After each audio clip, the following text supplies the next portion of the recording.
sobre o início do culto e já a sua vida financeira, aqui a palavra do Senhor vai dizer sobre a primeira multiplicação dos pães e dos peixes.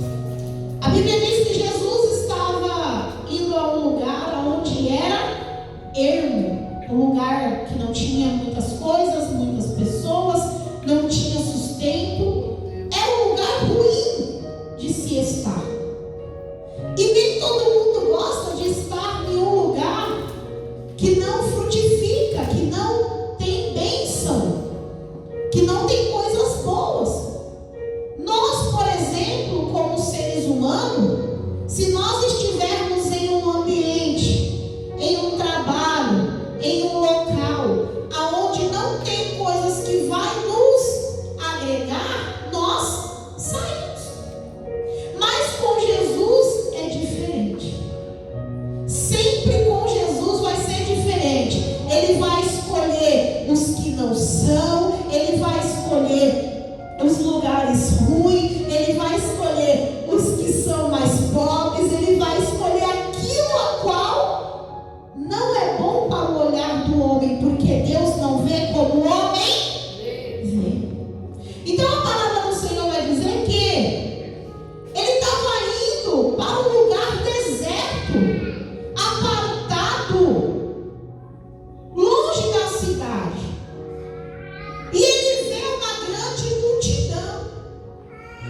Se a Bíblia disse que foi alimentado quase 5.000 homens, além das crianças e das mulheres, querido, tinha gente. Pensa, se cada homem tinha sua esposa, 5.000 homens já daria 10.000 pessoas. Naquela época não tinha televisão, cada casal tinha aí uns 5, 6, 7 filhos, né? Então era uma multidão, porque eu já falei, pobre de filho é o tempo de agora, é um, no máximo 2. Antigamente, só a minha família encheria uma fileira de cadeira da igreja. Vocês lembram? Os pastores, os irmãos, os obreiros chegavam com aquela fila de filho. Coisa boa. Glória. Só que hoje não é assim, amém, Senhor. Eles deixaram o versículo crescer e multiplicar. Mas aí é outra ministração. Então a palavra do Senhor vai dizer que Jesus foi para um lugar que aos olhos dos discípulos era ruim. Só que sabe a primeira revelação que eu tenho para a tua vida? É que às vezes para os seus olhos vai ser ruim, mas para o seu pastor vai ser bom. Às vezes aquilo que seu pastor está falando para você é ruim, mas para ele já está vendo um futuro bom. Ele já está vendo um grande crescimento. Então Jesus disse: eu sei, pastor, mestre, mas nós vamos ficar aqui nesse lugar onde não tem nada, onde é tudo difícil. E aí Jesus queria dizer assim: eu sou o Deus que faço milagres. Eu não preciso esperar pela condição humana. Eu não preciso esperar pelo que os seus olhos veem, porque eu sou. Será que você consegue entender que o Deus que você serve é Ele e basta? Não interessa como está ao seu redor, não interessa se está bom, se está ruim, se está bonito, se está feio. Estando Jesus, basta.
Mas Jesus, é tudo sobre Jesus, é tudo sobre Ele, para Ele. Não é você, não sou eu. Quando nós colocamos na mão de Jesus 5 pães e 2 peixes, Ele faz o milagre. E o que é hoje os seus 5 pães e os 2 peixes? Qual é a sua preocupação? Qual é a sua necessidade? Você está tirando da mão de Jesus e deixando na sua mão?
Glória. Deus não tem miséria. Com Deus não tem escassez. Só que eu volto a dizer, a responsabilidade está nas suas mãos. Você, repete comigo, eu sou o dono dos 5 pães e 2 peixes. O que você fará? Vai comer e vai morrer de fome, que não vai ter mais? Ou vai entregar na mão daquele que faz multiplicar? Eu quero que você separe a sua oferta, o seu dízimo, a sua primícia nessa noite. Você que tem, você que não tem, olha ao Senhor, para o Senhor abrir as portas de emprego, abrir as portas da porta da providência. Eu não sei o que você precisa. Eu não sei o que você está passando, necessitando. Mas uma coisa eu sei. Quando você entra dentro da presença de Deus e você começa a ter um coração generoso, um coração transformado, você entende que tudo que você tem é Deus quem te dá. Não deixe nunca o seu coração transformar essa frase em arrogância. Sabe o que é uma arrogância? Diz o que, pastora? Quando você diz eu tenho porque eu posso, eu tenho porque eu comprei, eu tenho porque eu trabalho. Não vai eu acordar cedo, não. Isso é arrogância do homem. Sabe o que é gratidão? Eu tenho porque Deus me dá. Eu tenho porque Deus me levanta de manhã. Eu tenho porque Deus me dá saúde. Eu tenho porque Deus cuida de mim. Eu tenho porque tudo é dele e para ele. Amém? Queridos, eu vou terminar essa ministração falando o que Deus fez na minha vida essa semana. O Senhor fez verdadeiramente eu ficar de boca aberta. Eu havia recebido um valor e era um valor a mais do que eu esperava. Então eu achei que já estava tudo certo e melhor ainda, né? E aí passou, só que alguma coisa me incomodou.